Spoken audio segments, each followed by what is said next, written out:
Good morning students. I am Professor Rashi Bansal from PG Department of Mathematics, Khalsa College, Patiala. Today we will discuss the topic of the subject Optimization Techniques 1. This is the topic from the class MSc Mathematics second year. Firstly we will do definitions. The first definition is line segment in Rn. What is Rn? Rn means n tuple. As we do, what is R? When we do r square means two coordinates. We are taking x comma y. If it is r cube, r3 means x, y and z. We are doing in three tuples. Similarly, if we are going in r square, it is two dimensional. If it is r cube, it means it is three dimensional. After that, we say four tuple, five tuple, six tuples. Similarly, we are doing Rn. So we are dealing with the Rn. Line segment in Rn. We will do the definition of line segment in Rn. What is the definition? The line segment joining two points x1 and x2. What is x1? x1 is a point of n coordinates again. x1 1, x2 1 up to xn 1. Similarly, the other point is x2. That is x1 2, x2 2 up to xn 2. These 2 points are again of n tuples. As we are taking x comma y, here we are taking x1 comma x2. But x1 is again a point of n tuples and x2 is again a point of n tuples. Is the collection of all points x. Is the collection of all points x. What is x? X is x1, x2 up to xn. Where what is x? X is defined as lambda x1 plus 1 minus lambda x2. The line segment joining two points. We are doing the line segment joining these 2 points is the collection of all points x. Is the collection of all points x. Where what is x? X is we have lambda x1 plus 1 minus lambda x2 for all values of lambda such that lambda lies between 0 and 1. Means lambda lies between only 0 and 1. We can take the values of lambda in between 0 and 1. X is the linear combination of x1 and x2. It is very clear x is the linear combination of x1 and x2 because when we write any number a x1 plus b x2, we say x is a linear combination of x1 and x2. Here we are doing x is equals to lambda x1 plus 1 minus lambda x2. So x is a linear combination of x1 and x2. But here x1 is also an n tuple number, x2 is also an n tuple number and x is also an n tuple number. So x is what? Linear combination of x1 and x2. It is called the line segment joining 2 points. What is the main definition is that here should be lambda, here should be 1 minus lambda. Means lambda should lies between 0 and 1. Okay, next definition is hyperplane. What is hyperplane? In Rn, the set of points, we have taken a point x. x1, x2, x2, xn, that is the point of n tuple satisfying c1, x1, c2, x2 up to cn, xn is equals to z. Not all ci is not equals to 0.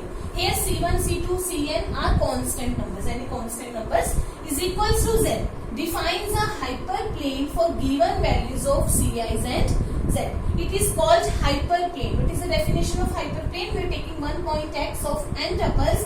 If we are writing these numbers c1, x1, c2, x2 up to cn, xn is equals to z, it is defines a hyperplane for given values of ci's and z. As you can take, if we have 2x plus 3y is equals to 7. It is the hyperplane of 2 points x and y. Okay students, next there is a remark. What is the remark?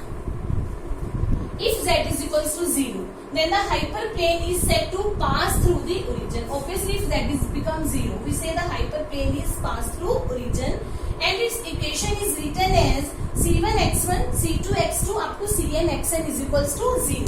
Where we can write cx is equals to 0. What is c? C is a c1, c2, cn and what is x? x1, x2, xn. You know when we multiply these two terms, it will get c1 x1 plus c2 x2 plus cn xn is equals to 0. When we multiply 2 n tuples, it will written as this c1 x1, c2 x2 up to cn xn is equals to 0. So when the hyperplane passes through origin, z becomes 0, so it becomes cx is equals to 0.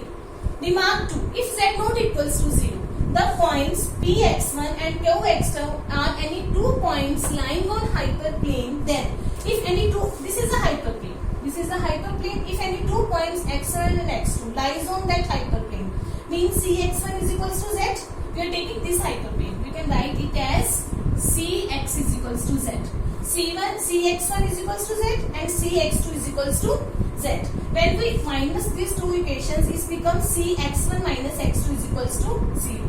That is, c is normal to the vector qp, because this is the point qp. You know what is qp? P is a point x1 and q is a point x2. Okay, what is qp? It is x1 minus x2. C x1 minus x2 is 0. C is normal to the vector qp. In general, C is called normal to the hyperplane. It is called normal to the hyperplane and are called unit and we will say this is called and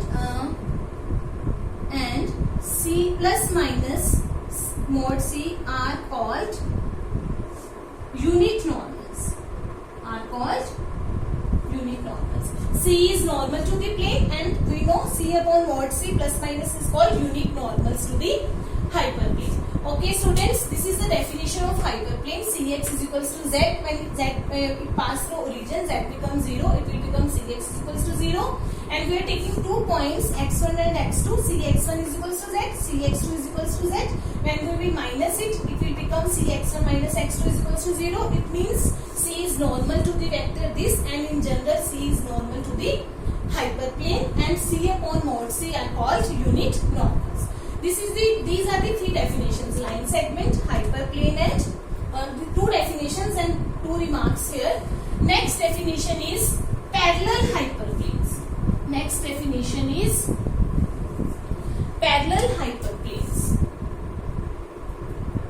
Parallel hyperplanes. 2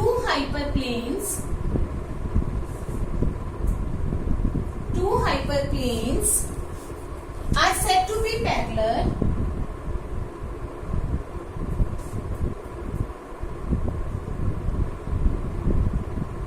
if and only if they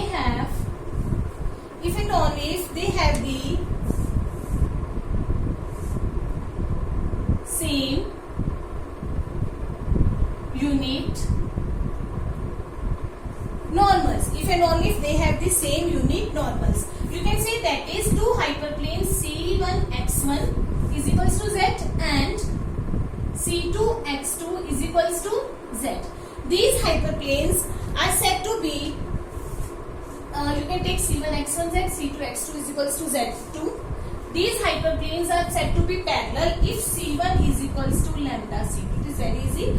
2 hyperplanes are said to be parallel to each other if C1 is equals to lambda C2. Or you can say another definition of this is also here for some lambda not equals to 0.